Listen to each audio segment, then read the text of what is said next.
Guys, Mario Pouliot coached as a head coach, assistant coach in the Quebec Major Junior Hockey League for over 10 years. During that span, he won 2 championships. In 2017-18 with Le Titan de l'Acadie Bathurst, and in 2018-2019 with Les Huskies de Rouyn-Noranda. On both occasions, he had a blue liner on his team by the name of Noah Dobson, who did really well. Mario is here by phone with us right now. Mario Pouliot, comment ça va?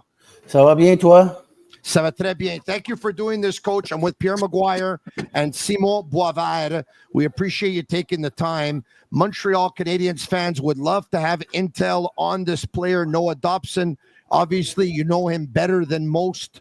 What can you tell us? But to be honest, it's a great trade for both ways. It's good for the Canadian, but it's good for Noah at the same time, because I do believe Noah is gonna be in the age group of the top players of the Habs, and the style of their system is gonna help Noah to help the Canadian to reach out their objective to win a Stanley Cup. And at the end of the day, for me, Noah is he's good when he's playing under a team, create time possession. His hockey IQ is so good. Other than that, he's an effortless skater, and he is poised with the puck is make him very special. And I do believe he's going to be a huge addition to the Habs. Pierre? Completely agree with Mario on that. And again, Mario would know this better because he would be involved with running battle drills when Noah was playing for him. That's the one aspect that's going to have to get better, in my opinion, if he's going to take that next step and be an elite, number 1, 2, 3 guy for an NHL team that's competing for a Stanley Cup.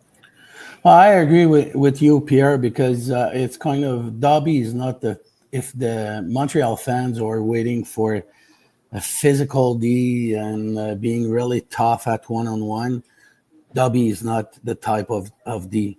He's a guy who's going to use his feet. He's a guy who's going to use his stick, and he's going to be always in the D side. He's going to work with his stick to keep the opponent outside, away from the net. And that's the people in Montreal. They have to know that he's defending with his feet, with his stick, and he's really good with the puck, and his anticipation is so good too. So for me, I do believe he's going to be a perfect fit with the Martin St. Louis system there. I was just going to ask you about Martin St. Louis and his system, and also talk about Stéphane Robidas. We saw how good they were for Michael Matheson one season ago. I think he had 62 points. This past season, Lane Hutson got close to 70 the way he was playing, and he was doing that in his rookie season.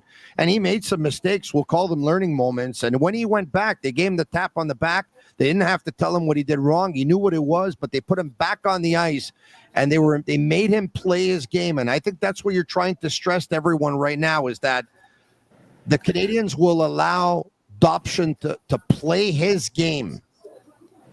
And keep going. Sorry. Continue, please. No, it's totally agree with you, because Dobby is a type of guy, he wants to make play. He's not a type of guy he's going to use the window to break out. He's going to try to find an open blade to find the next play, and he's really good at that. And I do believe that the system, the way Stéphane Robidas is handling the D there, is going to be really good for Dobby. That's why I'm saying I still believing it's a perfect fit for him and the Habs, and he's gonna bring a lot of offense, and he's gonna be reliable defensively. And it's clear, I do believe it's if we talk about point, he is gonna have less than he got in New York Islanders, because at the end of the day, he was always on the first power play, and now he's gonna probably be on the second wave. So his point, kind of, if we talk about point, I do believe it is gonna decrease a bit. But when I look at the Habs decor with Goulet, Dobby, Madison, Carrier, and those guys, the Habs are in a really good end right now. Coach, out of the defensemen that you just talked about, which one do you think would probably be the best defense partner for Noah Dobson for the upcoming season, and why? Well, for me, it's Kevin Goulet, because when we were at the Mem Cup in Halifax, so he was playing for a PI, kind of Prince Albert, and I really like the fact the way Kevin Goulet is defending. He's physical. He's defending first, and I do the combo with Dobby is gonna be pretty good. So Dobby is more taking care of the offensive side of the game. He's gonna join the rush. He's gonna be very active in the O zone, and Goulet will take care of the defensive task and the physicality and blocking those shots. So for me, I'm thinking Goulet might be the best one, but Madison could be a really good option too. Simon Snake Boisvert of Les Olympiques de Gatineau. You have a great podcast going with Mathias Brunet of La Presse newspaper, and you both have work. You're going to be working the draft starting in about 20 minutes or so with Mathias. So before we let you go, would you have a question for Coach Pouliot?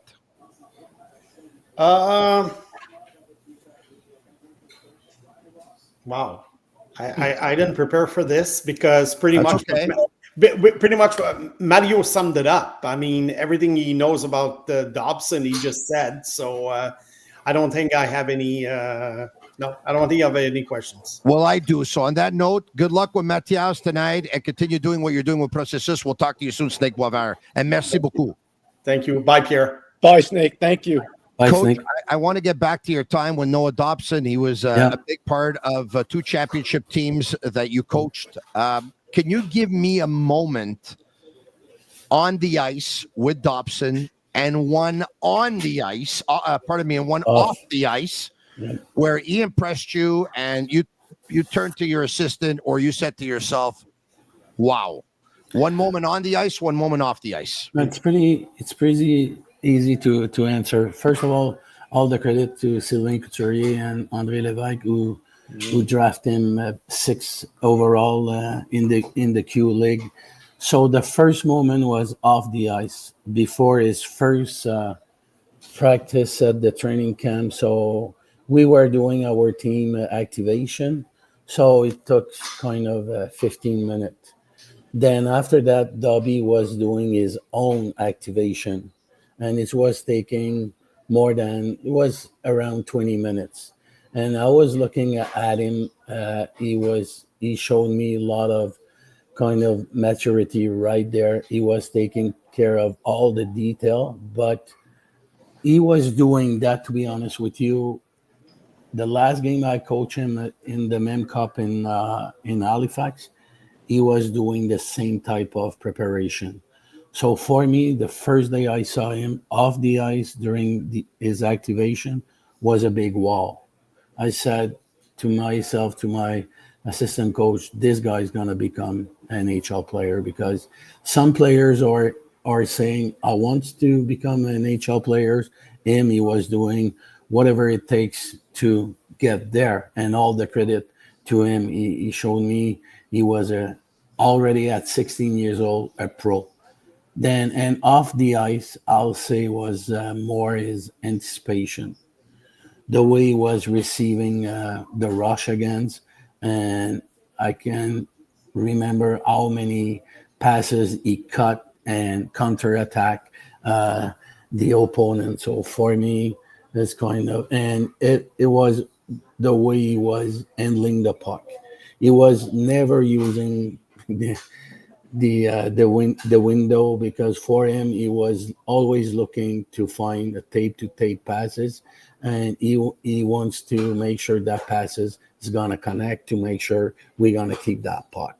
So, and for me, even at 16, 17, 18, he impressed me the way he was handling all the pressure around him and around those two Mem Cup final. Pierre, you have a question for Coach Pouliot? I do, because Montreal's such a hard market to play in. How's he going to respond to the pressure of playing in Montreal with the scrutiny every night, Mario? For me, it's kind of more the pressure is on, better he is. And he's very calm. When those moments happen, he's still the same. He's kind of very calm. He's doing his own stuff.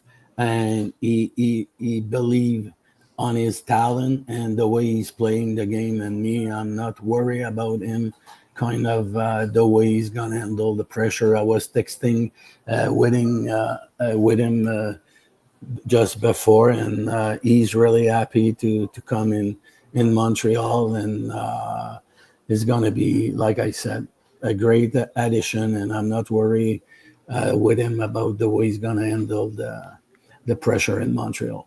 6'4", over 200 pounds. Does he play as big as his size? No, he's not playing kind of a 6'4" and 200 some pound. Like I said, he's using his brain, using his stick to defend, using his feet, and he's always at the right spot. So for me, it's don't kind of.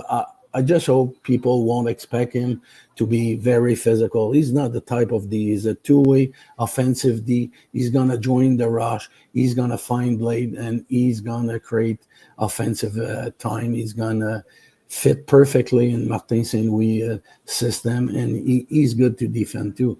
When he was playing under our two team, he was facing top player, and for me, the best defense is the best offense. So when you have the puck, is the best defense for me, so it's pretty easy to figure it out. Coach Pouliot, it took Canadiens players a while to figure out Lane Hutson, the way he played the game. Patrick Laine joked at one point that he said, I don't even know how this guy plays. Someone has to explain it to me. Caden Gooley said he heard Lane Hutson in a conversation once with head coach Martin Saint-Louis, and he was lost. It was going too fast for him. He said he had no idea what they were talking about. My question to you is, should the opportunity arise that Noah Dobson, who's a right-handed defenseman, plays with Lane Hutson, who's a left-handed defenseman, will he be able to think the game at the same level that Lane Hutson thinks the game and see the game the same way he does? That's a really good question, to be honest. I do believe it's going to be interesting for the Habs coaches to try that duo, because I'm pretty much sure they will connect all together, and they will be able to make really good plays. But it's kind of, it depends for sure, if let's say if the Habs are trailing by 1 or by 2, I will be kind of more than ready to use those two together to generate offense to try to go get a huge goal. But at the end of the day, for me, you have to kind of, if you're able to split your offense, your defensive guys on some pairing, it's pretty good. It's going to give you more depth. So, but it depends. Every game is different. And for me, at the end of the day, if you need a goal, might be a really good option to use those two together. Is going to be probably electric when they're going to be at the same time on the ice. We'll definitely respect the private conversation that you had with Noah Dobson earlier today. Is there anything that you can share? Maybe something that he said that you said, oh, you know what, that's kind of cool. No, to be honest, it was kind of, I just sent him a text, first of all, to welcome in Montreal, and secondly was congrats on the contract extension. And he just said, I'm really happy to go there. It's going to be fun. It's going to be fun to be part of a young, kind of talented team, and having the chance to win. Because at the end of the day, Noah Dobson, he just want to win. So that's why. And he was happy in Long Island. He was saying to me, Pat, Patty was pretty good for him too. But at the end of the day, it's more. I do believe it's more a business decision than a hockey call. Coach Pouliot, we thank you so much for taking the time. I will keep you just a little bit longer. I hope you don't mind. I'd like to know Noah Dobson in the locker room. Well, is this a player that is just, he does his own thing? Is this a player that will stand up and give his opinion, that will talk to the players? Is this a player who's a leader, a follower? What kind of player are we talking about in terms of locker room player? He's a quiet leader. He's leading by the example, just the way he was always preparing for each game, every practice. And that's probably the most impressive for me. When you prepare for a game, still it's a game, but he was doing the same preparation for a game.